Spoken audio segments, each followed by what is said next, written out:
Senhor Jesus, Senhor, abrimos nosso coração essa noite para Ti, Senhor. Dispensa o Teu falar para nós. Estamos aqui, Senhor, para ouvir o Seu falar. Senhor, queremos tomar posse dessa terra que temos como herança, Senhor, junto com os santos na luz. Essa porção da terra que foi dada a nós, Senhor. Ó, Senhor, queremos desfrutar desta terra de forma diligente, Senhor. Ó, há muita oposição, Senhor, do reino das trevas contra nós. Mas o Senhor já nos transportou para o reino do Filho do Seu amor. O Senhor é conosco nesta luta, Senhor. O Senhor já é o vencedor. Nós lutamos em posição de vitória. O Senhor nos dá tal realidade, Senhor. Que o Espírito da realidade nos conduza a toda a realidade, Senhor. Para desfrutarmos esse Cristo todo inclusivo, que é o centro da sua economia, Senhor. Ó, que dispensa tudo o que nós precisamos, Senhor. Que se torna na nossa experiência tudo aquilo que nós precisamos, Senhor. Senhor Jesus. Aleluia, Senhor Jesus. Amém, irmãos. Aleluia. Amém.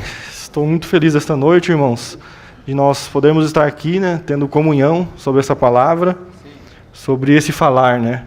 Glórias ao Senhor pelo ministério da Era, né, e por todo esse falar, né. Nós estamos vendo uma série de mensagens, né, que é composta aí de 12 mensagens, né.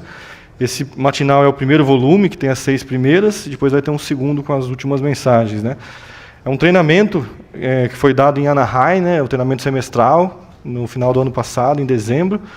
Então, gerou essas mensagens, essas 12 mensagens, né. O tema dessas mensagens é laborar no Cristo todo inclusivo, tipificado pela boa terra para a edificação da igreja como o corpo de Cristo, para a realidade e a manifestação do reino e para a noiva preparar-se para a volta do Senhor.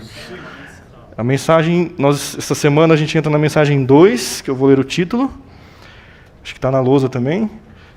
Herdar o Cristo todo inclusivo, como a boa terra, dando atenção às suas palavras de conselho e advertência, e recebendo o seu treinamento renovado, para que o nosso homem interior seja renovado diariamente. O título é um pouco extenso, mas não se preocupem, irmãos, nós vamos tornar ele mais claro, né? Antes da gente entrar aqui no encargo principal aqui da mensagem, né, eu queria comentar um pouco sobre a mensagem anterior, né. A mensagem anterior eu fiquei me perguntando, né, eu falei, puxa, os irmãos eles começaram tratando sobre a luta espiritual, né. E se você já leu aquele livro A Experiência da Vida, né, você vai ver que a luta espiritual, né, você se engaja nela no último estágio ali do crescimento de vida, que é a maturidade. Eu falei, puxa, né, os irmãos já começaram tratando de uma questão já de maturidade, né, se engajar nessa luta espiritual, né. E aí eu fiquei me perguntando por quê, né. Mas depois que eu li a mensagem 1 e ouvi a mensagem do irmão Ron, né, e também li o livro Cristo Todo Inclusivo, nossa, irmãos, é uma percepção, é um encargo tão forte, esse encargo da luta espiritual, né, que é um encargo que ele vai reger todo o falar daqui para frente, sabe, sobre todas as demais mensagens. E é um encargo que nós temos que ver isso, que realmente há uma luta espiritual acontecendo, né? Há uma luta por essa terra, né? Esse livro, né, até mostrar ele aqui, o Cristo Todo Inclusivo, se você ainda não leu, né, para não falar que é leitura obrigatória, né, é altamente recomendável que os irmãos leiam esse livro, né, o Cristo Todo Inclusivo, principalmente para nós entrarmos no encargo dessas 12 mensagens de maneira mais plena, né, o entendimento. E esse livro aqui, irmãos, ele, no primeiro capítulo, no capítulo 1, se você ler ele, você vai entender assim, de maneira muito clara a importância da luta pela terra, né? Desde a terra, irmãos, ela estava no coração de Deus desde os primórdios, né? Se você vê lá em Gênesis 12, quando ele chama Abraão, né? Vocês lembram do chamado lá em Gênesis 12? Ele fala, Abraão, né, sai da tua casa e da tua parentela e vai para uma terra que eu te mostrarei. E ele não dá as coordenadas da terra. Ele simplesmente fala, sai e vai. Então você já começa a ver que como a terra estava no coração de Deus. Esse era o grande objetivo de Deus, levar esse povo, né, que era o povo dele. Nós sabemos que no Antigo Testamento, né, o povo de Deus era a nação de Israel. Né, lá em Êxodo 19, nós vemos que houve uma eleição ali. Deus elegeu a nação de Israel como, os versículos lá falam que era propriedade exclusiva dele, reino dos sacerdotes e nação santa. Então, no Antigo Testamento, O povo de Israel era a nação de Deus, era o povo escolhido de Deus. Nós sabemos que depois, né, os gentios eles são acrescentados, mas naquele período histórico, daqueles acontecimentos, a nação de Israel era o povo de Deus, o povo escolhido, né? Então Deus, no coração de Deus, estava conduzir esse povo para uma boa terra, né? E há muitas descrições dessa terra, como uma terra que manda leite e mel, uma terra ampla, uma terra em ascendência. Então há muitas descrições, né? E eu gosto muito assim de Deuteronômio 8, né? Eu me lembro quando a gente estudou no passado esse livro, se eu não me engano foi agora eu não vou lembrar, 2008 ali, 2010, né? Quando nós estudamos aqui no local 1 esse livro, e tem mensagens gravadas no site da igreja sobre esse livro, eu me lembro que o que me marcou, né, naquele estudo, quando a gente leu e tudo mais, foi a descrição que há em Deuteronômio 8 sobre a boa terra. Depois, assim, se sobrar um tempo, eu até gostaria de ler essa descrição.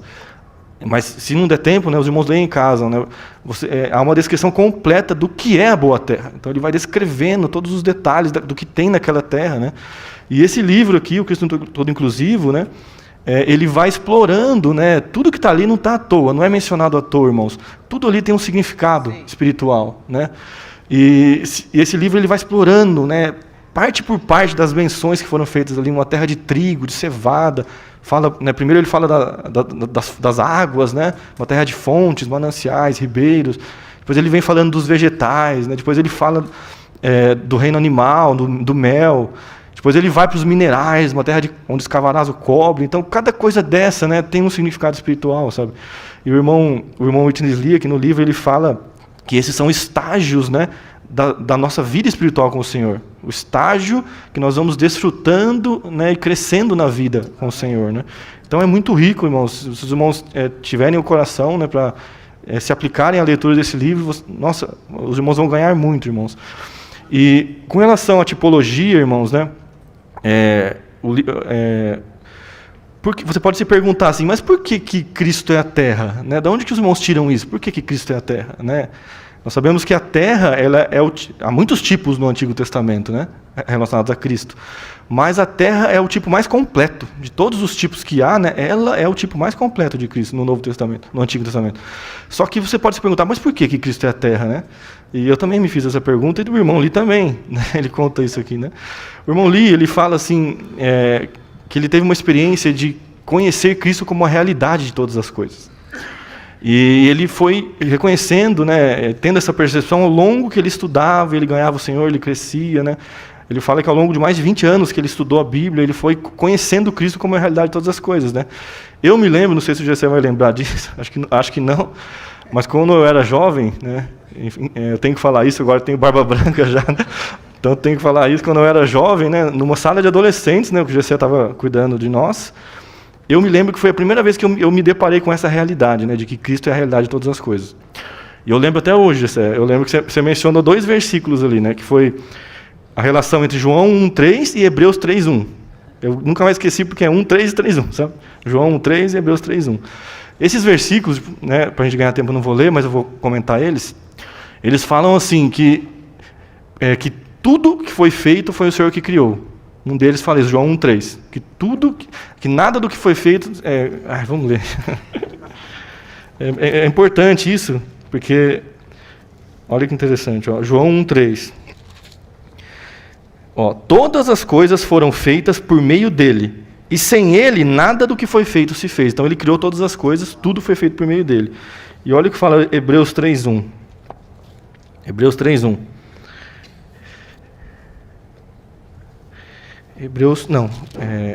João 1:3, Hebreus... o 3 também, 3... É 1:3, 1:3 também, verdade, perdão. Confundi, perdão. Então é João 1:3 e Hebreus 1:3, isso mesmo. O 3 fala assim, sendo ele o resplendor da sua glória e a imagem impressa da sua substância... O ponto está aqui, ó. Bem como sustentando e carregando todas as coisas pela palavra do seu poder. Então ele não só criou, como a gente viu em João 3, ele sustenta criado. Aí eu lembro que o Gessé pegou uma caneta assim, né, e falou assim, tá vendo essa caneta aqui, né? Mostrou assim. O homem criou essa caneta a partir das coisas que Deus criou, certo? O homem não cria nada do zero, né? Ele cria a partir de coisas criadas. Deus é o único que cria a partir do nada, né? Ele traz à existência coisas que não existem, né? O homem não, ele cria a partir do que foi criado. Então aquela caneta foi criada pelo homem usando materiais que foram criados por Deus, né? Então Deus criou, no fundo, Deus criou também a caneta, porque ele criou as coisas que o homem usou, né? Só que se Deus ele criou, né? Só que ele sustenta criado. E se ele não sustentar mais, sabe o que acontece com essa caneta? Puf, ela some, se desintegra e desaparece. Não só a caneta, mas todas as coisas. Se Deus não sustentar mais as coisas, irmãos, tudo que a gente pensa que é real no nosso mundo físico aqui, se desintegraria e desapareceria. Porque só Ele é real. Então o irmão ali foi percebendo, e esse foi o meu primeiro contato com Cristo como a realidade de todas as coisas. E foi chocante na época para mim, né? E quando você vai reconhecendo isso, né, até o Watchman Nee, ele conta, se você ler a biografia dele, que certa vez ele estava caminhando, ele tinha muitas enfermidades, né, então ele caminhava com dificuldade, né, e ele caminhou um trecho assim, né, e quando ele sentou na cadeira assim, né, sabe quando você está cansado, você senta, não dá uma sensação de puxa, que bom esse descanso, né? Quando veio essa sensação para ele imediatamente orou para o Senhor. Isso está relatado na biografia dele, né? Ele falou: Senhor, obrigado por esse descanso, mas eu reconheço que Tu és o meu verdadeiro descanso, né? Então você via que irmãos que sabiam que Cristo tinham essa experiência de Cristo como uma realidade, né? Então, se você for olhar, o alimento, né, é um tipo de Cristo. Ele é o nosso verdadeiro alimento, né? E uma das coisas que me impressionou também ao longo dos anos na vida da igreja foi que o nosso corpo físico, né? A igreja, Paulo não fala que é o corpo de Cristo? Até o nosso corpo é um tipo para nós entendermos o que é o corpo de Cristo, porque olha, o nosso corpo é um conjunto de membros, a cabeça é Cristo, um conjunto de membros, cada um tem uma função, ninguém é melhor que ninguém, todos têm a mesma vida e agem em prol do corpo. É o corpo de Cristo. Então é uma figura, é um tipo também, é nosso corpo físico, do corpo de Cristo, a realidade que é o corpo. Então você veja que essa questão do Cristo como a realidade de todas as coisas é algo impressionante, irmãos, impressionante, né? Eu quero só ler um trechinho aqui que, olha o que o irmão lhe fala sobre isso, né? Rapidamente. Assim, agora, estou lendo a página 8, tá? Agora vou fazer-lhes uma pergunta. Talvez isso nunca tenha ocorrido a vocês. Vocês podem ter muita clareza quanto a Cristo ser sua comida, sua água viva, sua luz e sua vida. Mas deixe-me perguntar, vocês alguma vez se deram conta de que Cristo é a própria terra na qual vocês vivem? Cristo é a terra. Vocês podem sentir que estão vivendo diariamente nesta terra, nesta parte da terra, mas vocês têm de perceber que esta terra não é a sua terra verdadeira. É um tipo também. Até mesmo esta terra nada é, senão algo que aponta para Cristo. Cristo é a verdadeira terra para nós. A comida é uma figura, a água é uma figura, a luz é uma figura, até a nossa própria vida, né? Nós sabemos que a vida de Deus é a vida Zoé, cuja característica é ser eterna, indestrutível e incriada. Então a nossa vida humana um dia acaba, mas a vida de Deus é eterna. Então a nossa vida é um tipo da vida de Deus. É uma figura também. E a terra também é uma figura. Cristo é a verdadeira terra para nós. Tenho de lhes dizer que... Olha esse relato. Tenho de lhes dizer que sou cristão há mais de 30 anos, mas somente nos últimos anos comecei a pensar que Cristo é a terra para mim. Eu sabia que Cristo é vida, luz, comida e tudo para mim, mas não a terra. Nos últimos anos, o Senhor levou-me a experimentá-lo cada vez mais. Antes de o Senhor me mostrar que Ele é a terra para nós, Ele primeiramente me mostrou que é a nossa habitação. Eu havia lido as Escrituras diariamente durante mais de 20 anos, sem perceber que o Senhor é a nossa habitação. Então um dia eu vi algo no Salmo 90, no primeiro versículo. Moisés disse: Senhor, Tu tens sido o nosso refúgio de geração em geração. Naquele dia o Senhor abriu os meus olhos para ver que Ele é a minha habitação. Naquele momento eu conheci o Senhor como algo mais.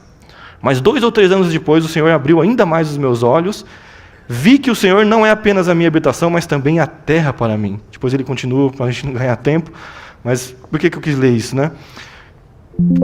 Para nós entendermos o porquê que Cristo é a terra. Na verdade, Cristo é todas as coisas, irmãos. Ele é a realidade de tudo, de todas as coisas. E a terra é um tipo, né, que o Senhor, na sua soberania, usou no Velho Testamento. Nós estamos falando da história de um povo, que era o povo dele, né, que ele queria levar para a boa terra. E o Novo Testamento, irmãos, todos os 39 livros, né, a história desse povo, ele é um tipo completo, né? Hebreus 3, se você ler a nota, fala que a história da nação de Israel é uma prefiguração para os crentes neotestamentários. Ou seja, vale para nós, é uma sombra, um tipo, uma figura, né, aplicável a nós hoje. Então, tudo o que eles viveram, o que eles passaram, todas as experiências deles servem para nós hoje, né? É um tipo para nós. Então, Cristo é a terra, irmãos, porque Ele é a realidade de todas as coisas. Então, a terra, por que é a terra? Porque a terra, irmãos, naquela época, ela tinha tudo que o povo precisava. Era uma terra completa, né? Em que mandava leite e mel e tinha tudo, né? Tinha vegetais, tinha minerais, era uma terra completa. Então, isso mostra, né, esse termo que o irmão usa, né, o irmão Utnizli usa, o Cristo todo inclusivo, vem daí. Né? Por que ele é o Cristo todo inclusivo? Porque Ele é a realidade de todas as coisas. Então, quando você o ganha, Ele se torna em você aquilo que você precisa. Aleluia. Se você precisa de paz, Ele se torna a sua paz na experiência. Se você precisa de alegria, Ele se torna a sua alegria na experiência. Tudo que você precisa, Deus é. E Ele se torna. Então, por isso que Ele é todo inclusivo. Porque Ele é a realidade. E a terra é um tipo que mostra isso, né? Que tem todo esse Cristo todo inclusivo. Tá bom? Então, essa é a primeira coisa que eu queria falar, né? A segunda coisa, irmãos, é relacionado à luta, né? A mensagem anterior falou da luta espiritual. Esse é um encargo que nós temos que ter muito claro no nosso coração. Há uma luta pela terra desde os primórdios da existência, irmãos, né? O irmão Lee fala nesse livro que por pelo menos 6 vezes na história, o inimigo tentou arruinar os planos de Deus e corromper a terra, né? É tão impressionante que você vê o chamado de Deus para Abraão e ele revela ali a intenção de levar para a terra em Gênesis 12. Mas antes disso, você consegue ver, né? Por exemplo, em Gênesis 1, o irmão Lee fala, como que começa Gênesis 1:1? Criou Deus, pois, os céus e a terra. E o versículo depois? A terra estava sem forma e vazia. Então, o que houve ali? Entre Gênesis 1 e 2? Houve a terra foi o quê? Estava sem forma e vazia. A terra foi o quê? Corrompida. O que aconteceu? Né? Algo aconteceu ali que corrompeu a terra. Então você veja que desde Gênesis 1:1 e 1:2, você vê que existia uma luta ali pela terra. Então, a terra foi sendo corrompida, né? Eu não vou ler, se eu tivesse tempo eu leria, né? Mas há um relato assim, de todas essas vezes que a terra foi corrompida aqui nesse livro, né? E o Senhor sempre vindo restaurando a terra, restaurando, porque isso é o que estava no coração de Deus. O que está no coração de Deus, irmãos, é nos dar o Cristo todo inclusivo. Amém. Isso é o que está no coração de Deus. E há uma luta, Satanás ele tem uma luta incessante para impedir que eu e você desfrute deste Cristo todo inclusivo. Sim. Eu só vou ler um trecho, aí depois a gente entra, tá? A luta pela terra, página 11. Se ler cuidadosamente as Escrituras, você verá uma atividade muito repugnante e grave sendo realizada. Satanás, o inimigo de Deus, fez e ainda está fazendo o melhor que pode para impedir o povo de Deus de desfrutar essa terra. Ele fará, olha isso, ele fará tudo o que puder para estragar o desfrute de Cristo como a terra. Leia a Bíblia. Não muito depois de Deus ter criado os céus e a terra, com a intenção de dar a terra para a humanidade desfrutar, Satanás fez algo para contrariá-lo. Por causa da rebelião de Satanás, Deus teve de julgar o universo, e devido a esse julgamento a terra foi sepultada sobre as águas do abismo. Isto frustrou o plano de Deus por algum tempo. Então Deus veio para trabalhar e fazer algo, e como já vimos, Ele restaurou a terra das águas do abismo. E aí segue. Mas o ponto é, o encargo da mensagem da semana passada é esse, de que o Satanás e o reino das trevas, os principados e as potestades, os demônios, né, os dominadores deste mundo, né, a torrente de devassidão, tudo que você vê que é mencionado está contra esse propósito. O propósito é esse, é impedir que os crentes hoje, né, primeiro é impedir que eles vejam a economia de Deus, o plano que Deus tem para eles, e em segundo lugar, impedir que eles desfrutem de Deus e o ganhem como vida e cresçam e amadureçam. Né? É impedir que eles desfrutem dessa terra. Quando fala terra, é o Cristo todo inclusivo. Né? Então esse encargo ele é muito forte. Né? Então eu creio piamente que os irmãos eles trouxeram como a primeira mensagem para que esse encargo fique em nós, sabe? Puxa, né, existe o reino das trevas contra esse propósito desde os primórdios da humanidade e hoje não é diferente. Né? É o mesmo objetivo que Satanás tem hoje. É o mesmo objetivo, continua ativo e vai até a volta do Senhor, irmãos, né? nesse propósito. Então isso tem que trazer uma percepção muito forte em nós. Primeiro no quesito de nós amadurecermos, irmãos, porque o engajamento na luta espiritual, ele requer um amadurecimento, uma maturidade da nossa parte, para nos engajarmos nessa luta espiritual. Então isso mostra o quanto nós temos que ser transformados, buscar diligentemente desfrutar de Cristo e do Senhor, para crescer, ser transformado, para nos engajarmos nessa luta espiritual, irmãos. Amém.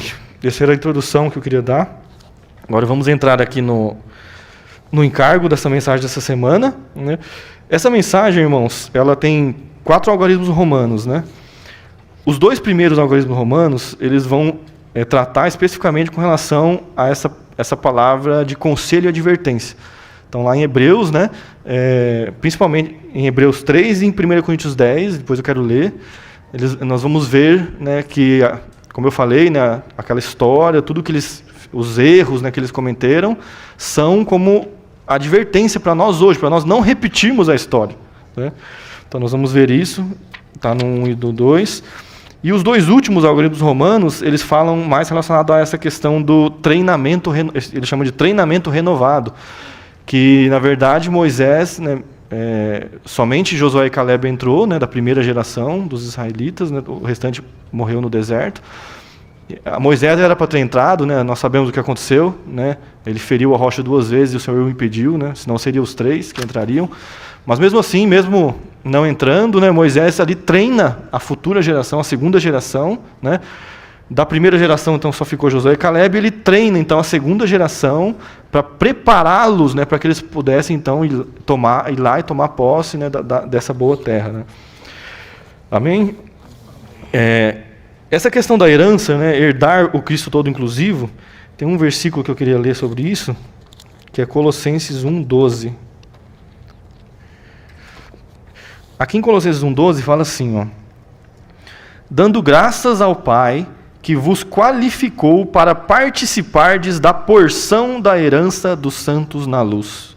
Qualificou para participardes da porção da herança dos santos na luz. Se você ler as 2 notas, ó, a 1 e a 2, 12:1 e 12:2, olha o que ele fala aqui, ó.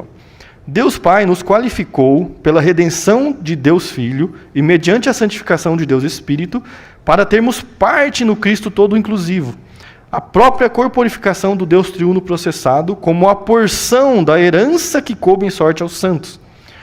E o 12:2, isso se refere a parte da herança que coube em sorte, como é ilustrado pela divisão e distribuição por sorteio da boa terra de Canaã, dada em herança aos filhos de Israel. A herança dos crentes neotestamentários, a parte que lhes cabe em sorte, não é uma terra física. É o Cristo todo inclusivo. Ele é a parte que cabe em sorte aos santos como a herança divina para o seu desfrute. Irmãos, a nossa herança é o Cristo todo inclusivo. Essa é a nossa herança, é isso que está falando aqui.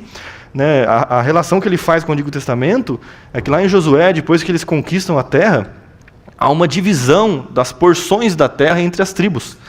Então, essa divisão seria a porção que cabe a cada tribo. Mas se você trazer para a nossa realidade, é a porção que cabe a cada um de nós. Então, Cristo é essa herança nossa hoje. Nós herdamos isso quando você creu, né, genuinamente, todo o seu coração no Senhor. Você foi salvo e redimido, né? E nesse momento, né, você se tornou filho de Deus, membro do corpo de Cristo. Você foi transferido do reino das trevas para o reino do Filho do seu amor. O Senhor realizou a redenção, então todos os seus pecados são perdoados. Nesse momento, irmãos, né, às vezes você nem sabia disso, mas você ganhou uma porção da herança junto com os demais santos na luz. E essa porção é o Cristo todo inclusivo. Ele hoje é a herança, a nossa herança, é isso que fala, ó. Ele é a parte que cabe em sorte aos santos como a herança divina para o seu desfrute. Então nós já ganhamos, irmãos. O Cristo todo inclusivo está em nós. Ele é a nossa herança. O que nos cabe agora é lutar para tomar posse dessa terra, desfrutar desse Cristo de forma diligente, né? Então, essa questão da herança, né? Só que, irmãos, a herança nós já temos, certo?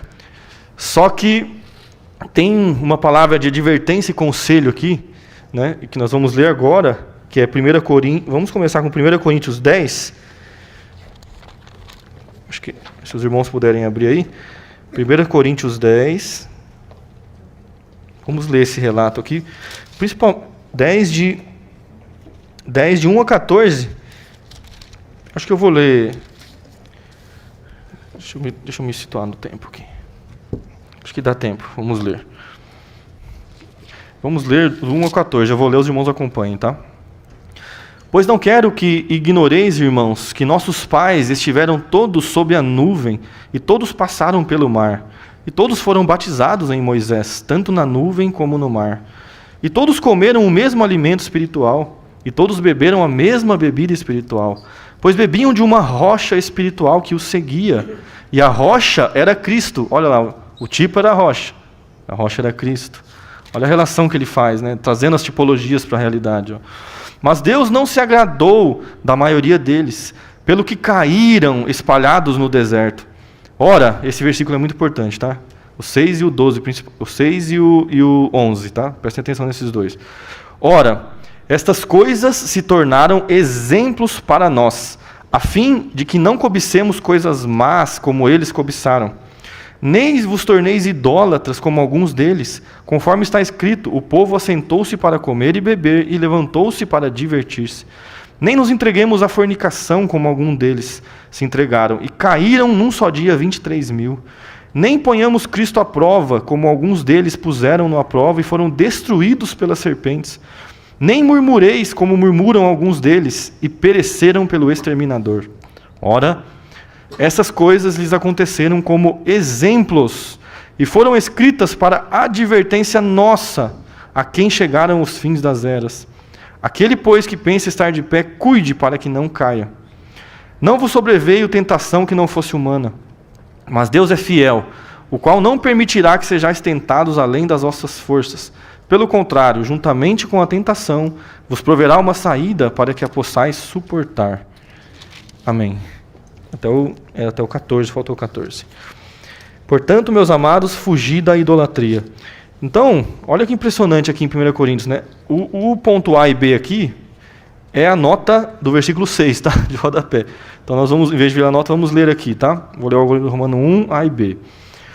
O objetivo do chamamento de Deus para os filhos de Israel é que eles entrassem na terra prometida para desfrutar as suas riquezas, a fim de estabelecerem o reino de Deus e serem a expressão de Deus na terra. Então, como nós já falamos, o objetivo era esse. Uma coisa que eu não comentei, que eu queria comentar, é o seguinte. Às vezes a gente pode pensar que o desfrute da boa terra é o fim em si. E não é, irmãos. O desfrute da boa terra ela tem um propósito. Se você também ler esse livro, falar muito isso hoje, você vai ver que o propósito do desfrute da boa terra, do labor, né, no caso ali do labor daquele povo naquela terra, e a conquista daquela terra, posse, tomar posse, né, era estabelecer, né, o templo e a cidade. O que é isso? Né? O templo ele representa o lugar de habitação de Deus. Está relacionado com a presença de Deus, que a presença de Deus está ali, e ali é o lugar de habitação dele, a casa dele, a casa de Deus. E tem a cidade. O que a cidade representa? A cidade representa o reino de Deus. Então ele está ali, a presença dele está ali, mas o reino dele está ali, e o reino, quando fala reino, fala de autoridade, porque todo reino é a esfera onde ele tem autoridade para exercer a sua vontade. Então, o objetivo final do desfrute da terra é termos o templo e a cidade, ou seja, a presença de Deus entre nós e o seu reino com a sua autoridade.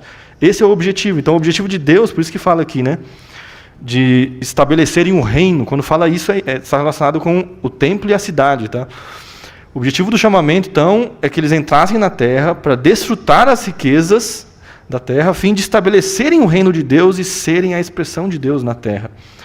Ponto A e B vai explicar, né, o que nós lemos aqui em 1 Coríntios, ó, que é a palavra de conselho e advertência. Tá bem claro aqui, ó, autoexplicativo. Embora todo Israel tenha sido redimido mediante a Páscoa, libertado da tirania do Egito e levado ao monte de Deus para receber a revelação da habitação de Deus, o tabernáculo, quase todos caíram e morreram no deserto, não alcançando essa meta, por causa das suas maldades e incredulidade.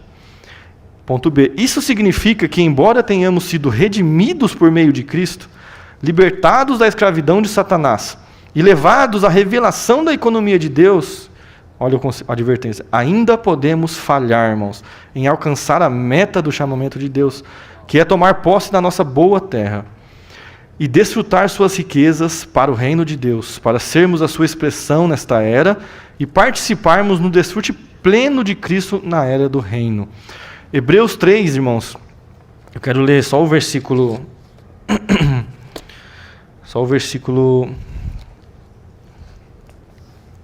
Ele mencionou do 7 a 9, eu quero ler o 12, ó.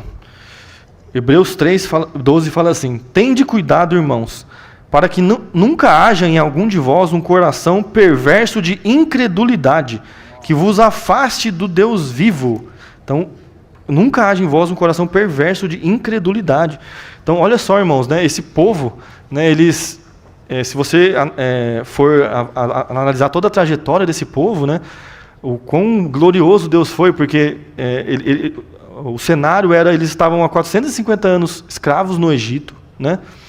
Na verdade, Êxodo começa com o clamor do povo, né? Você vê lá em Êxodo 3, Deus ouvindo esse clamor. O povo ali estava já há 450 anos, não aguentava mais, e clamava, né, a Deus.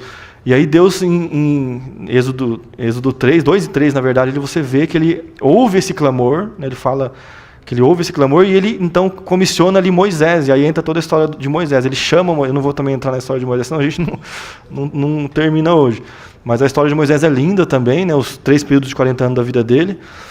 E Deus comissiona ele, né, para então ir resgatar esse povo. Né? Nós sabemos que ele ali cresceu ali né, como filho da filha de Faraó, foi instruído em toda a ciência do egípcio, depois ele se afastou, ficou 40 anos fugindo, a Deus veio, comissionou ele, chamou ele através da sarça ardente, né?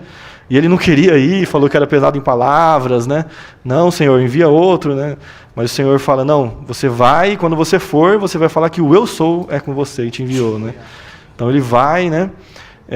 E aí tem a questão das 10 pragas, né? As 10 pragas do Egito, sendo a última praga o estabelecimento da Páscoa, né? E aí entra uma coisa muito importante também, que eu acho que é legal falar. Tem um versículo, esse versículo até o Ed Mark, que foi o irmão que deu essa mensagem, ele cita, é um versículo maravilhoso, quero ler ele, Josué 5,12. Fala assim, ó, deixei separado aqui. No dia imediato, depois que comeram do produto da terra, cessou o maná, e não o tiveram mais os filhos de Israel. Mas naquele ano comeram das novidades da terra de Canaã. Então, a partir do momento que eles entraram na terra e comeram do produto da terra, no dia imediato cessou o maná. Porque vocês lembram que o maná ele caía, que nem acho que o João compartilhou isso, né? Que o maná ele vinha, né, todas as manhãs junto com o orvalho da manhã, e não era necessário nada, era só você acordar e ir lá e pegar o maná. E aí o irmão fala assim que a nota é longa, tá? Se você ler a nota na versão restauração desse versículo, eu tenho ela aqui, eu não vou ler que ela é longa, não vai dar tempo. Mas depois eu mando no grupo da Igreja Sumaré a nota traduzida, tá? Tem aqui. Essa nota, o que ela fala? Ela compartilhou o que o Joel falou, né? A experiência do povo de Israel no que tange a comer Cristo e desfrutar Cristo, ela é mostrada na história do povo de Israel em 3 momentos, né? O primeiro momento é o desfrute do Cordeiro Pascal. Isso mostra o quê? Que nós, quando o Senhor morreu por nós, né, Ele nos alimenta e nos fortalece, né, para que nós consigamos sair do mundo. Porque a saída do Egito, o Êxodo, né, é a saída do Egito. Então eles comeram o cordeiro para poder ter forças para sair do Egito. Então a primeira experiência que você tem de comer o Senhor é essa. É o Senhor, né, te dar forças para que você se posicione contrário ao mundo e saia do mundo. No sentido do posicionamento, de não pertencimento mais ao sistema do mundo. E aí o segundo momento, né, você está ali peregrinando no deserto. E ali tem o maná. O que é o maná? O maná é um alimento celestial, a nota fala, para nos reconstituir, porque a nossa constituição é egípcia. E a reconstituição do povo ali era egípcia, e a prova disso é que você encontra versículos em que eles sentiam saudades da comida que eles comiam lá. Porque no Egito tinha muita cebola, tinha alho, né? Tinha outras coisas que eles gostavam. E aí era só maná, depois eles choram um pouco e eles mandam codornizes, né? Manda codornizes. Mas o fato é que o maná, né, eles reclamavam, né? Só que aquilo o Senhor estava mudando a dieta deles para reconstituir eles. né, para tirar a constituição egípcia. Então é isso que o Senhor faz conosco. Então, no primeiro momento, você se decide, né, se posiciona, você não pertence mais ao mundo, só que o mundo está em você. Né, você está constituído, você veio de lá. E você então começa a se alimentar de Cristo, e aí o mundo vai saindo de você. Né? Você vai sendo reconstituído com um elemento de Deus em você. Amém. Então essa foi a experiência do maná, e no estudo Vida de Êxodo, você encontra, o irmão lhe dá muita atenção a isso. Acho que, se eu não me engano, são 6 mensagens só sobre o maná. Né? Se você vê lá, são 6 mensagens longas sobre o maná. Então tem muita coisa sobre o maná. Né? E como isso era importante. Né? Só que o povo, né, Moisés enfrentou muita coisa. Moisés, olha, irmãos, no deserto, né, Moisés enfrentou muita oposição em todos os sentidos, né, do povo. Né? Porque foi um período, né, da história, assim, da humanidade, eu diria, em que houveram, da parte de Deus, né, a maior operação que Deus fez de milagres e maravilhas ali. Porque você vê ali a abertura do Mar Vermelho, você vê chovia comida dos céus, o maná, você tem uma coluna de nuvem de dia que protegia do sol, uma coluna de fogo à noite que protegia do frio e guiava o caminho. Você tem ali que a menção no relato que as roupas não envelheciam, os sapatos não terminavam. Você tinha uma rocha que vertia água no meio de um deserto, e essa rocha seguia eles, né? Então, se você vê coisas ali, então o povo viu tudo isso, né? E quando eles chegaram ali no sopé do Monte Sinai, que o Senhor foi dar, né? O Senhor falou para Moisés subir, né? E para o povo ficar ali no sopé do monte. E quando a glória desceu, né? Fala que o monte ele foi rodeado por raios, trovões, e fumegava, né? Com fogo. Então você imagina, o povo viu tudo isso, né, que o Senhor fez, né, e mesmo assim houve, né, muitas rebeliões nesse período, né, rebeliões, muitas murmurações, né, muitas reclamações. Então não foi fácil, né, para Moisés ali. E Moisés, puxa, se você ler o relato, você até se comove, porque você vê, aconteceu alguma coisa, Deus se irava, né, não vou consumi-los. Aí Moisés ia e intercedia pelo povo, né, Senhor, né. Então, assim, você vê muitas vezes Moisés intercedendo ali pelo povo, né, pelos pecados. É um povo de dura cerviz, é um povo que constantemente voltava a errar nos seus erros, nos erros que eles já haviam errado antes. Então, mas Moisés ali intercedendo por muitas e muitas vezes, né? Então, teve essa experiência do maná, né? Mas então veja que é algo progressivo a experiência do desfrute de Cristo, né? Você começa ali com o Cordeiro Pascual, você vai para o maná. Só que, como o Joel falou, né, existe a experiência do desfrute de Cristo, que é a experiência mais elevada do desfrute de Cristo, né, que é a experiência de desfrutar os produtos da boa terra. Né. Tem um trechinho aqui que o irmão lhe fala sobre essa questão. Desculpa, mas eu tenho que ler, irmãos, é muito rico. Aqui, ó. Olha o que ele fala aqui, ó. Tá aqui, ó. Só um minuto. Tá capítulo 14, página 161, tá? Quem quiser acompanhar. Irmãos, vocês estão desfrutando o maná ou a boa terra? Que estão desfrutando hoje? Sem dúvida, estamos todos desfrutando Cristo. Mas que tipo de Cristo? Falando né? Que tipo de Cristo? Talvez haja alguns que estão desfrutando Cristo apenas como o Cordeiro da Páscoa. A maioria de nós provavelmente está desfrutando somente como o maná. Mas o produto da terra é muito melhor do que o maná. Qual é a sua experiência? Talvez alguns de vocês digam que é muito difícil responder isso. Às vezes você desfruta Cristo como maná e às vezes como o produto da terra. Se você o desfruta ou não como o produto da terra, depende muito do seu sepultamento. Quanto você percebe que foi sepultado e que agora está sobre a base da ressurreição? E aqui ele vai dar um exemplo, né? É muito rico esse exemplo. Deixe-me ilustrar. Suponha que hoje, pela manhã, eu tenha encontrado determinada pessoa que é extremamente excêntrico. Essa pessoa sempre faz com que eu experimente a vida de ressurreição. O Senhor criou essa pessoa e, em sua soberana sabedoria, colocou-a junto de mim. Ele sabe por que preciso dela. Para lidar com ela, preciso do próprio poder da ressurreição diariamente. Suponha que hoje pela manhã essa pessoa tenha agido de maneira estranha e me incomodado muito. Eu fiquei extremamente insatisfeito com ela e a minha ira despertou.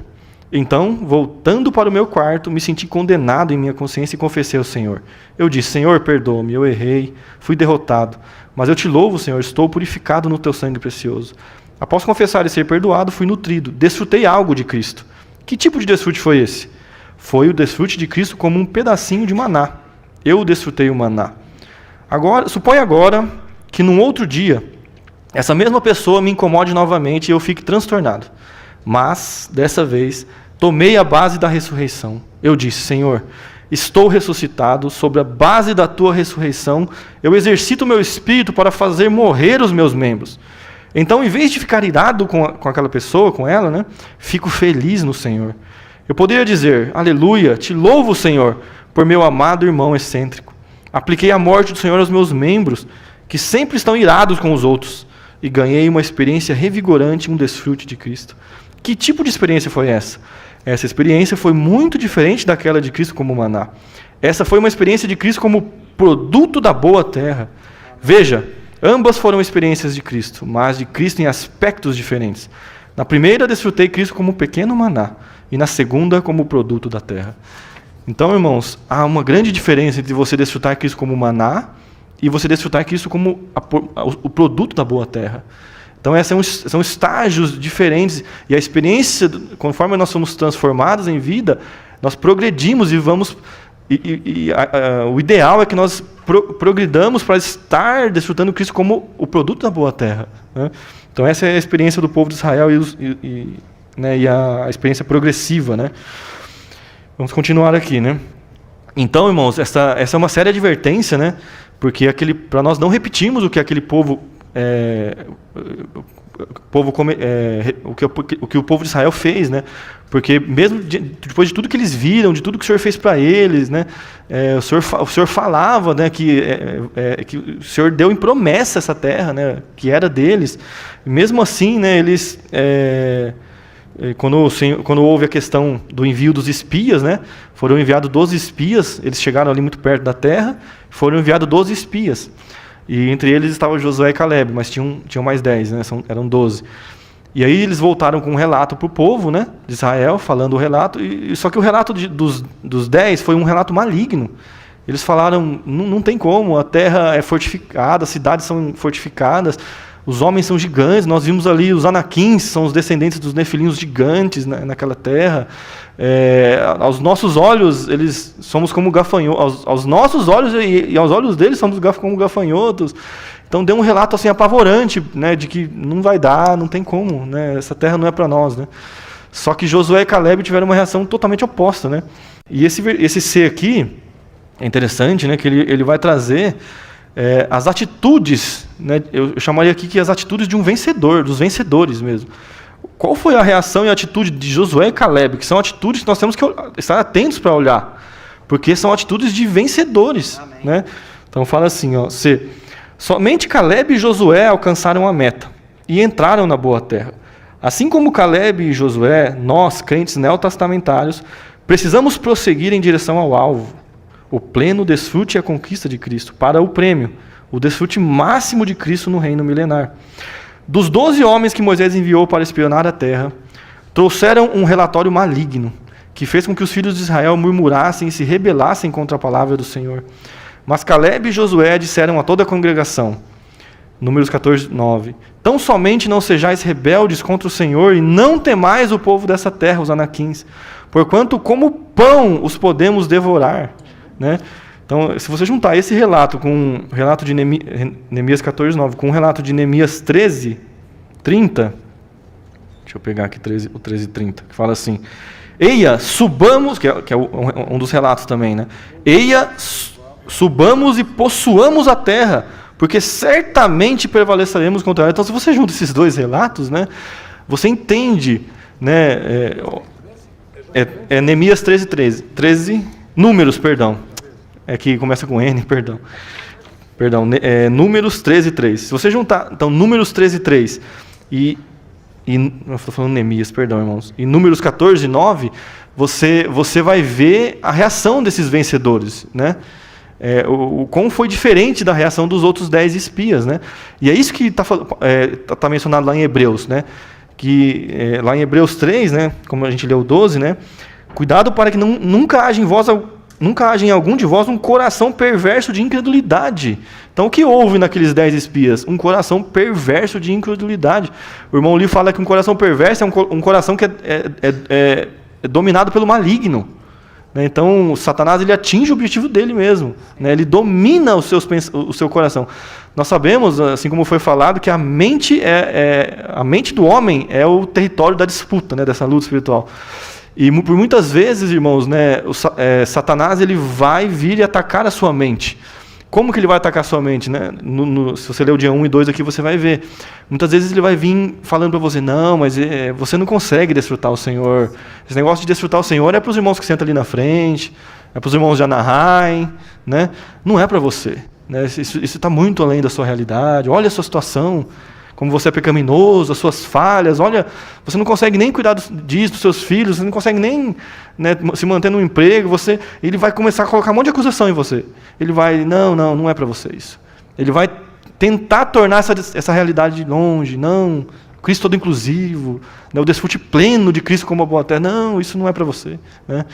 Então, isso vai gerar em nós, isso gera em nós, esse coração perverso de incredulidade. Você passa, será que é para mim mesmo? Será que dá? Será que eu consigo? Não dá.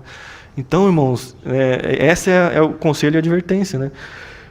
Tendes cuidado, irmãos, para que nunca haja em algum de vós um coração perverso de incredulidade que vos afaste do Deus vivo, que vos afaste desse propósito que nós vimos. É um propósito de Deus desde os primórdios da humanidade, que é o que o Senhor quer para nós hoje. Continuando. A palavra de Deus é o nosso... Nossa, esse relato, eu nunca... Confesso assim que eu não tinha me atentado no último estudo que a gente fez em 2010, eu nunca me atentei tanto como agora a essa questão que ele colocou aqui, de que nós... que como pão os podemos devorar. O irmão fala aqui, no matinal, que todas as dificuldades, os obstáculos que por muitas vezes a gente pensa ser intransponível, ou alguma dificuldade, ou até mesmo, eu diria que todas as dificuldades que a gente encontra na nossa vida cotidiana mesmo. Ele fala aqui, no 3, vamos ler o 2 e o 3. A palavra de Deus é o nosso pão. Fazer a vontade de Deus é o nosso alimento. E o nosso pão também são os anaquins, que representam, olha lá, os obstáculos aparentemente intransponíveis e as situações impossíveis na nossa busca por Cristo para a edificação da igreja. Cada dificuldade e tentação que Satanás põe no nosso caminho é alimento para nós. Puxa, que maravilhoso é isso, irmãos. Nós, às vezes a gente teme as dificuldades, as aflições, e acha que por meio delas a gente não vai conseguir desfrutar Cristo. Mas a atitude do vencedor é essa. É olhar e falar assim, não, as nossas dificuldades, as situações, os obstáculos, são alimento para nós. Vamos nos devorar. Ou seja, isso vai se tornar um alimento que vai nos fortalecer e nos deixar mais forte, para que nós realmente conquistamos a terra. Essa é a atitude de um vencedor, irmãos. Essa tem que ser a nossa atitude. Então, preguiça pode ser um gigante. O celular é um gigante, irmãos. Não dá. Muitas coisas podem ser gigantes, podem ser situações difíceis, impossíveis até, aparentemente. Mas a atitude do vencedor não é olhar para isso e ter um coração de incredulidade. Não dá. Para mim, não dá. Para mim, eu me satisfaço aqui com o maná. A boa terra é muito para mim. Não dá. Tem que derrotar os gigantes, tem que tomar posse. Não dá. Mas, irmãos, o Senhor está falando isso, através de Josué e Caleb. Ele fala assim, não, eia, subamos e a possuamos. Eles são como pão para os devorar. E todos esses obstáculos, essas barreiras se tornarão, irmãos, alimento para nós. E isso, olha o que fala aqui. Esse é um meio estabelecido por Deus para o progresso espiritual. Isso é para o nosso progresso espiritual. Se confiarmos no Senhor para a vitória e permitirmos que a sua vida vitoriosa se manifeste em nós, encontraremos nutrição revigorante e maior vitalidade. Puxa, maravilhoso, irmãos? 4. Para termos o poder protetor de Deus, temos de exercitar o nosso espírito de fé e manter o nosso coração voltado para o Senhor, para crer plenamente nas suas promessas. Crer que Ele está com o seu povo e crer que eles são bem capazes de vencer. Temos de entregar a nossa alma como um depósito para Deus, o fiel Criador. Entregar-nos a Ele e entregar-lhe a guarda da nossa vida, irmãos. 2 Coríntios 4,13. Olha o que fala lá. A gente lembra desse versículo por causa do falei e cri, né? Mas tem um comecinho ali, né? 2 Coríntios 4,13, se os irmãos quiserem abrir. 2 Coríntios 4,13. Tendo, porém, o mesmo espírito de fé, segundo o que está escrito, cri, por isso falei. Nós também cremos, por isso também falamos. Mas o ponto aqui é, tendo, porém, o mesmo espírito de fé. Irmãos, diante desses obstáculos, dessas situações, nós temos que crer. Deus, ele não é a realidade de todas as coisas, então Ele é a fé. Se nós não temos a fé, Ele é a fé em nós. Então, nós temos o espírito de fé, Ele está em nós, irmãos. Então, por meio dele, eu não consigo, realmente eu não consigo desfrutar o Senhor como uma boa terra, mas Ele em mim consegue. Eu preciso ter fé que Ele em mim consegue, irmãos. Né? Ele em mim vai vencer, já venceu. Né? Então, é isso que está falando aqui, que nós temos que exercitar esse espírito, porque ele está em nós, está dentro de cada um de nós. Basta que a gente exercite esse espírito de fé. Né? E creia, irmãos, creia. Ele prometeu, a boa terra é de vocês. Né? Ela é de vocês, eu já dei para vocês, como promessa aos vossos pais, Abraão, Isaac e Jacó. Né? Conquiste, né? Conquiste a terra. Josué 14, olha o que fala aqui, eu achei muito bom esse relato aqui. É que Josué 14, olha o que fala aqui. É quando... Deixa eu abrir aqui. Aqui, ó. Eles vão... Josué, ele fala o que estava no coração dele quando ele foi e fez o relato, né? Os irmãos chegam a ele e ele fala o que estava no coração dele. Fala assim, ó. Tinha eu 40 anos quando... vamos do 6. Chegaram os filhos de Judá a Josué em Gilgal. E Caleb, filho de Jefoné, o queneu. Então, chegaram a Josué e Caleb, né? Tu sabes o que o Senhor falou a Moisés, homem de Deus, em Cades Barneia, a respeito de mim e de ti. Tinha eu 40 anos quando Moisés, servo do Senhor, me enviou a Cades Barneia para espiar a terra. E eu lhe relatei como sentia no coração. Olha lá. Mas meus irmãos que subiram comigo desesperaram o povo. Eu, porém, perseverei em seguir o Senhor, meu Deus. Então Moisés, naquele dia, jurou, olha isso, dizendo... Certamente a terra em que puseste o pé será tua e de teus filhos, em herança perpetuamente, pois perseverastes em seguir o Senhor, meu Deus. Puxa, esse versículo me ganhou muito, irmãos. Certamente, irmãos, a terra em que puseste o pé será tua e dos teus filhos, em herança perpetuamente, pois perseverastes em seguir o Senhor, meu Deus. Então, quando você exercita o espírito de fé, né, e fala, não, eu consigo, Deus é comigo, né? Você está exercitando essa perseverança em seguir o Senhor. Você está crendo nas promessas. Que Ele falou que o Cristo, inclusive, é nosso. É a nossa herança. Então você está crendo nisso. E perseverando em seguir e crer no Senhor. Isso é crer no Senhor. Né? Isso é exercitar o Espírito. Essa foi a atitude, né, dos vencedores, de Josué e Caleb. Né, irmão? 5. Se confiarmos nas suas promessas e nos entregarmos totalmente a Ele, seremos guardados desde hoje até a sua volta. Ele é capaz de nos guardar, de tropeçarmos e nos apresentar diante da sua glória sem mácula em exultação, que é o que fala Judas 24, né? Exatamente isso, que Ele é, olha, irmãos, Ele é capaz, não é nós pelo nosso esforço. Ele é capaz de nos guardar, de tropeçar e nos apresentar diante da sua glória, sem mácula em exultação. Vamos exercitar o espírito de fé, irmãos. Crer nessas palavras, né? Ele é capaz. O 6 e o 7 aqui é maravilhoso, irmãos. O 6 e o 7. O 6 vai falar sobre a incredulidade, né? E o 7 sobre as murmurações. Vamos ler. Ó. Se quisermos possuir Cristo totalmente como a boa terra, temos de tomar cuidado para não ter um coração maligno de incredulidade, como nós vimos em Hebreus 3. Né? Não crer no Senhor é rebelar-se contra Ele. Eu quero ler um trecho aqui. Depois os irmãos podem ler em casa também, mas na mensagem 13 desse livro, fala sobre 6 fatores contrários, né, que lutam contra nós também, que tentam nos impedir também de desfrutar Cristo. Né? Só que eu só vou mencionar quais são os 6, tá? Mas eu quero falar especificamente sobre a incredulidade e a murmuração, tá?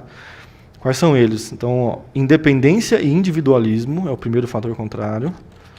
O segundo fator contrário é oferecer fogo estranho. O terceiro é a rebelião. O quarto é a incredulidade. O quinto é o relacionamento mundano com as coisas do mundo. E a murmuração. Então, são 6 fatores contrários. Aqui nessa lição, ele está dando mais ênfase, né, na questão da rebelião, incredulidade e murmuração, em 3 deles. Tá? Eu quero ler um trecho aqui, na questão da incredulidade. Ó, que ele fala aqui. Ó. A terceira coisa que devemos evitar é a incredulidade. Ela certamente nos matará. Lembre-se de como aqueles que espionaram a terra de Canaã voltaram com um relatório maligno. Por um lado, eles disseram que a terra era excepcionalmente boa, mas, por outro, disseram que seria impossível entrar. Muitas vezes, o maligno fala a mesma coisa em nós. Ele diz, não fale sobre o Cristo todo-inclusivo. Ele é bom e maravilhoso, mas é totalmente impossível entrar. Temo que até mesmo enquanto lia esses capítulos, até mesmo enquanto a gente estava falando sobre isso aqui, ele tenha sussurrado essas coisas em seu ouvido. Nem pense que você consegue entrar na boa terra. Isso está muito além da sua capacidade, você jamais conseguirá. O diabinho escondido em muitos de nós está apenas esperando por uma oportunidade para injetar o seu veneno mortal. Nunca creia nele. As pessoas são gigantes, ele diz, e as cidades são fortificadas até o céu. Você será derrotado e sabe disso. Hebreus 3 nos diz que isso é um coração perverso de incredulidade. É um coração ocupado, dominado pelo maligno. Por isso é chamado de coração perverso. Devemos pedir ao Senhor que liberte o nosso coração do maligno. Devemos orar, Senhor, eu quero ter um bom coração, um coração cheio de fé. Não sou capaz de entrar na boa terra, mas Tu és. Aquele que está em nós é maior do que aquele que está no mundo. Eu não posso, mas Cristo pode. E Ele está em mim. Precisamos ter fé no poder da sua ressurreição. Deus é capaz de fazer infinitamente mais do que tudo o que pedimos e pensamos, e tudo quanto sonhamos ou imaginamos. Deus o fará. Deus o fará. Repete 2 vezes. Sigamos o exemplo de Josué e Caleb. Eles tinham um coração cheio de fé. Eles puderam dizer ao povo, eia, subamos e possuamos. Né? Irmãos, aí depois continua, não vou entrar muito aqui, mas o ponto era esse. Né? Então, irmãos, muito cuidado, né? Para não nos pegarmos nessa situação, sabe? De nos deixar dominar, nosso coração ser dominado pelo maligno e, por algum instante, acreditar que nós não conseguimos. Né? E isso, aos olhos de Deus, é rebelião, irmãos. Né? Quando você não exercita a fé para crer no que Deus falou, que Ele já falou que Cristo é a herança, é a porção da herança para nós e os santos na luz, quando você não crê nisso, isso é um ato de rebelião contra Deus. Você não está crendo naquilo que Deus falou que é. Senhor Jesus, que o Senhor nos guarde. 7. Se quisermos possuir Cristo totalmente como a boa terra, temos de tomar cuidado com as murmurações. O que é isso? Resmungos descontentes e secretos. Murmúrios e reclamações. Murmuração é uma reclamação indistinta, sussurrada, descontente e com um ressentimento sombrio. Puxa, irmãos, né? Às vezes a gente olha para a rebelião como algo muito sério, né? Talvez olha para a questão da mistura com o mundo, do relacionamento com o mundo, das coisas do mundo, né? E você se esquece que às vezes a murmuração ela é tão sutil, né? Você se esquece, mas às vezes você se vê murmurando, sussurrando, sabe? A sua insatisfação para Deus, né? Isso é muito sério, sabe? Isso é muito sério. E isso, irmãos, foi um dos fatores que impediu aquela geração de entrar na boa terra. Impediu eles de desfrutar a melhor porção de Cristo. Então, isso é muito sério. Nós temos que nos atentar a isso. Né? Ponto 2. Deixa eu ver o horário, Senhor Jesus. Tenho 3 minutos. Vou passar um pouco. Vou falar só o ponto 2, então, tá? De forma mais rápida. Se quisermos possuir Cristo totalmente como uma boa terra, o apóstolo Paulo diz que devemos fugir da idolatria, referindo-se à idolatria dos filhos de Israel ao adorarem o bezerro de ouro. Isso aqui, irmãos, é muito forte, porque como eu falei, né, depois de tudo que eles viram, né, tudo que o Senhor fez por eles, né, como o Senhor os guiou, ele fala que ele os guiou como asas de águia, né, até a boa terra, e propiciou tudo que eles precisavam, né, e milagres e maravilhas e tudo mais. Chegaram ali no monte, no sopé do monte, né, Moisés subiu, eles viram ali o monte fumegando, com raios, trovões, e Moisés demorou no monte, ele demorou 40 noites, a Bíblia fala, naquele monte. Irmãos, 40 noites foi suficiente para que o povo, né, fizesse um bezerro de ouro e adorasse. 40 dias. Aí você pode falar assim, puxa, mas eu não adoro... Quando fala de idolatria, eu me sinto assim, às vezes. Não, idolatria, eu não tenho esse problema. Eu não adoro uma imagem de escultura, né, e presto adoração a ela como se ela fosse Deus. Eu não faço isso. Então, desse pecado, né, desse problema, eu estou livre. Que engano, irmãos, né? O ídolo, o que ele é, né? É o que fala aqui, né? Ele é o que... Vamos ler para falar certo, né? O A aqui. O bezerro de ouro foi um ídolo feito pelo povo redimido de Deus. Levantar-se para divertir-se é entregar-se à folia ou a uma farra. Um ídolo no nosso coração, olha lá. Um ídolo no nosso coração é qualquer coisa em nós que amamos mais que o Senhor e que substitui o Senhor em nossa vida. É o que amamos mais que o Senhor e substitui Deus. Aí, irmãos, isso aqui é muito sutil. Porque às vezes, né, nós sabemos, muitas coisas podem ser ídolos. A gente pode conjecturar aqui diversas coisas, né? Por exemplo, né, o amor ao dinheiro, a gente sabe que Mamon é o amor ao dinheiro pode ser um ídolo, né? Não necessariamente o que o dinheiro compra é o ídolo, mas é o amor ao dinheiro, né, pode ser o ídolo. Na experiência do povo lá, né, se você ler com calma lá na experiência do povo, você vai ver o que era o ídolo para eles. Às vezes você pensa que o bezerro é o ídolo, mas o irmão fala, né, que o ídolo ali era o prazer. Eles tinham prazer naquilo, no que eles estavam fazendo. Eles estavam festejando, dançando, divertindo-se. Uma farra, né, que é a expressão que usa aqui, fazendo uma farra ali. E então eles trouxeram as ofertas, eles fizeram tudo certo, né? As ofertas estavam ali, né? Tudo estava certo, só o objeto da adoração que estava errado.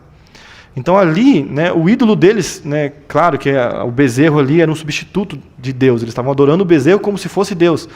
Mas ali também, né, na nossa experiência, o prazer com o desfrute das coisas do mundo pode ser um ídolo para mim.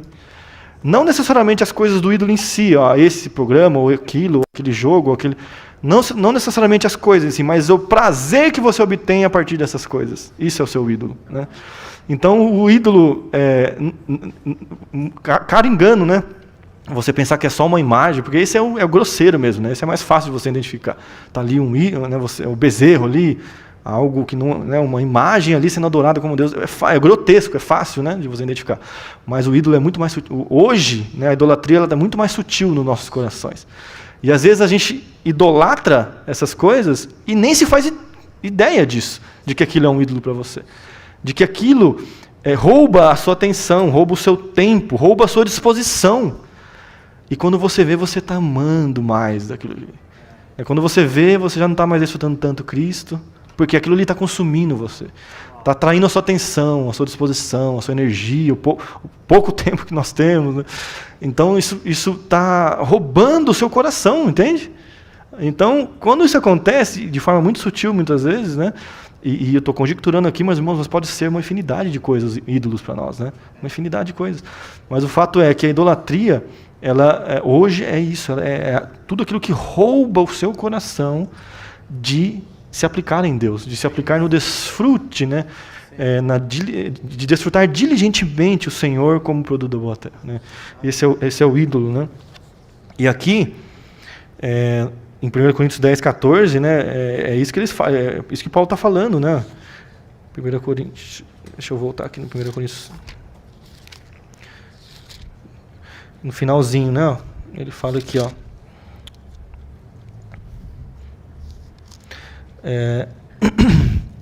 No 7, né? Nem vos torneis idólatras, como alguns deles, conforme está escrito.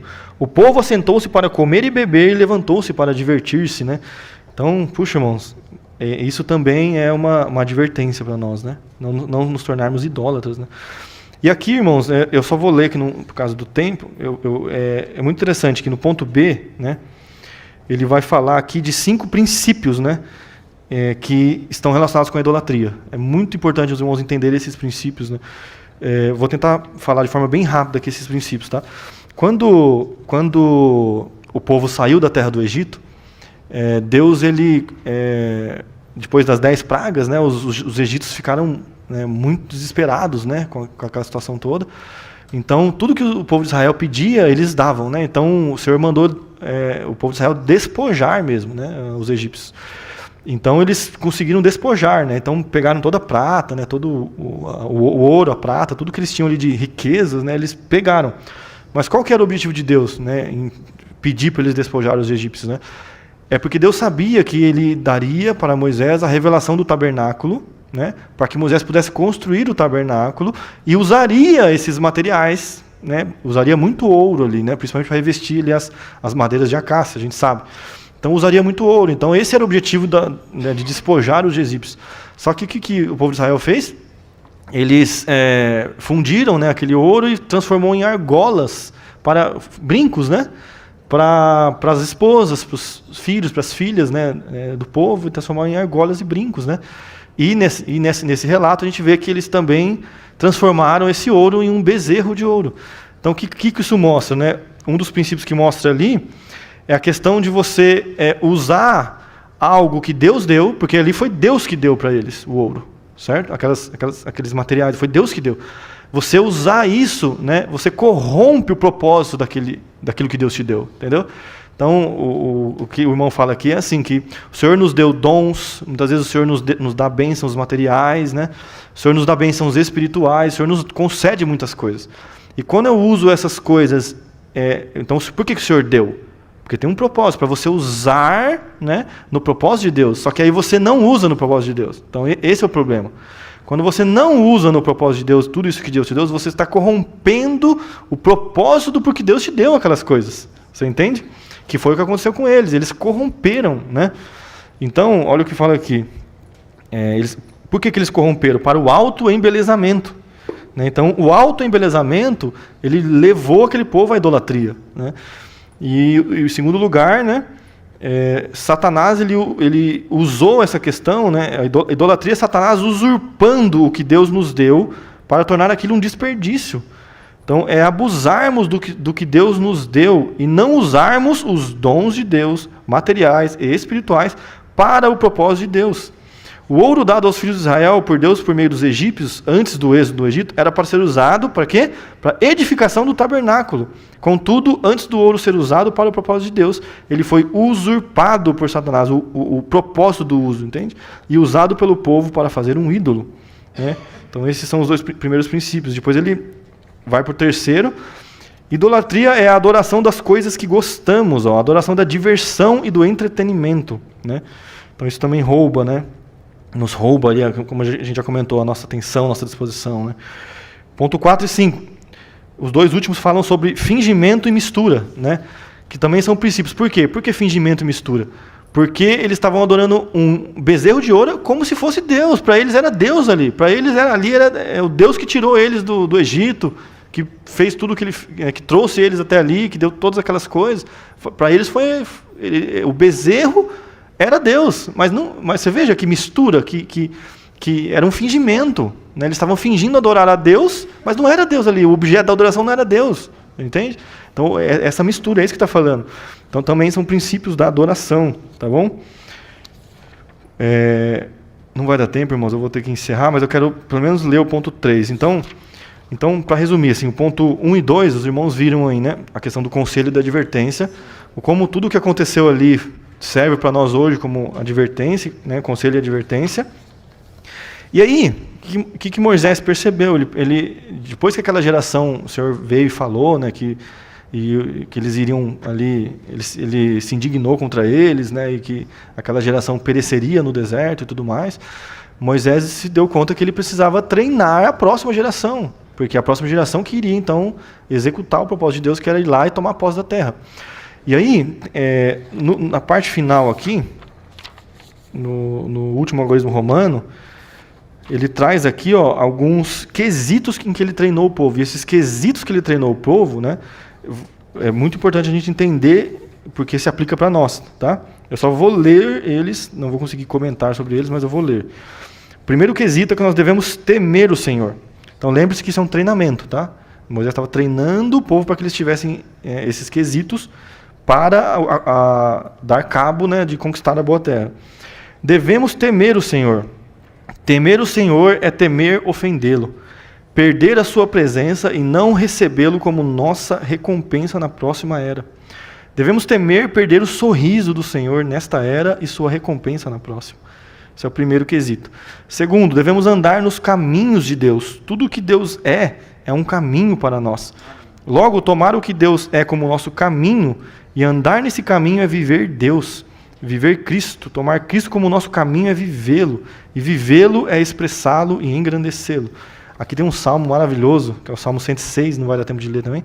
Mas lá tem um versículo que fala assim, que o povo conheceu os seus feitos, mas Moisés conheceu os seus caminhos. Né?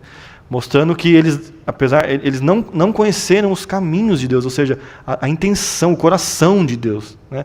Como Moisés ele conhecia os caminhos de Deus, essa intenção, né, interessante, eu não comentei aqui, mas Moisés ele mudou até o acampamento dele. Né? Então, depois que o povo se envolveu com essa questão da idolatria, né, Moisés ele quebra as tábuas da lei. Né, e se você for pensar, isso é muito sério. Ele acabou de quebrar, né, as tábuas que foram escritas pelo dedo de Deus ali, com a lei para o homem. Ele vai e quebra numa atitude de indignação. E nem mesmo essa atitude, irmãos, como ele tinha um coração, né, em unidade com o Senhor, ele tinha essa relação, né, que é mais do que amizade. O irmão Lee fala que é um companheirismo mesmo. Eles tinham como se fosse um mesmo propósito, sabe? Eles eram um mesmo, né? Então até essa questão dele quebrar as tábuas, que você pode pensar assim, puxa, vai vir um juízo de Deus agora sobre ele, né? Não, né? Deus, foi segundo o coração de Deus aquela atitude. E a prova disso é que Deus depois dá novas tábuas para ele, né?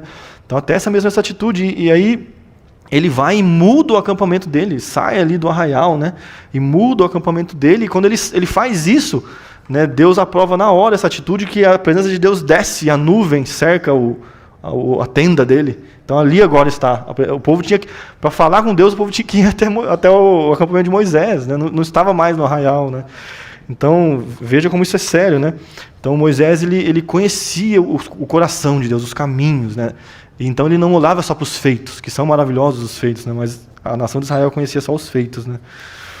Então é esse quesito de conhecer os caminhos, né? Conhecer e andar nesses caminhos de Deus, né? Conhecer o coração de Deus. Terceiro quesito, devemos amar o Senhor Jesus, que é o nosso Deus, porque Deus nos ama e se afeiçoou a nós, devemos amá-lo de volta, afeiçoando-nos nele, amar o Senhor. Depois de amar, se você ama, você serve, né? Devemos amar e servir a Deus de todo o coração e com toda a nossa alma. Nosso coração está ligado ao nosso espírito, pois nossa consciência, que é uma função do nosso espírito, também é uma função do nosso coração. Assim, amar e servir a Deus de todo o coração e alma indica que o amamos e servimos também com o nosso espírito, que é um espírito de amor, amar e servir. Né? O outro quesito, devemos guardar os seus mandamentos e os seus estatutos para o nosso bem. Isso significa que hoje precisamos guardar Cristo como a realidade dos mandamentos de Deus e as riquezas de Cristo que foram ministradas a nós para sermos abençoados. Então, nós sabemos, irmãos, hoje Cristo, ele elevou os mandamentos, né? Então, nós jamais o homem vai conseguir cumprir a lei de mandamentos em forma de oração, jamais, né? Então, o Senhor cumpre em nós, né? Então, a forma de guardar hoje, né, os mandamentos é termos Cristo como a realidade desses mandamentos cumprindo em nós. O outro quesito, devemos circuncidar o nosso coração. O que significa isso? Significa que crucificamos a carne, que é tudo o que somos e temos em nosso ser natural, vivendo e servindo em nosso espírito regenerado. Isso nos torna a verdadeira circuncisão. Nós que servimos pelo Espírito de Deus e nos gloriamos em Cristo Jesus e não confiamos na carne. Então nós crucificamos a carne e o velho homem, irmãos. Tudo que em nós que nós temos que é natural, nós crucificamos, colocamos na cruz. Né? Outro quesito, não devemos mais ter dura cerviz. Nossa dura cerviz, o que significa isso? A nossa vontade teimosa e rebelde. É ou não é, irmãos, teimosa e rebelde a nossa vontade? que deve ser o quê? Subjugada e ressuscitada por Cristo como o Espírito transformador, para se tornar a nossa beleza em nossa obediência a Ele. Outro quesito, devemos nos apegar a Cristo como o mandamento completo de Deus. Então seremos fortalecidos e encorajados a continuar a possuir Cristo como a nossa boa terra. Isso significa que ganharemos Cristo.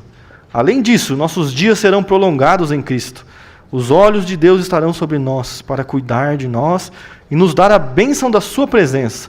E desfrutaremos a chuva celestial, o regar do Espírito para colher uma safra de Cristo. Puxa, nos apegar a Cristo como mandamento completo de Deus. Aleluia.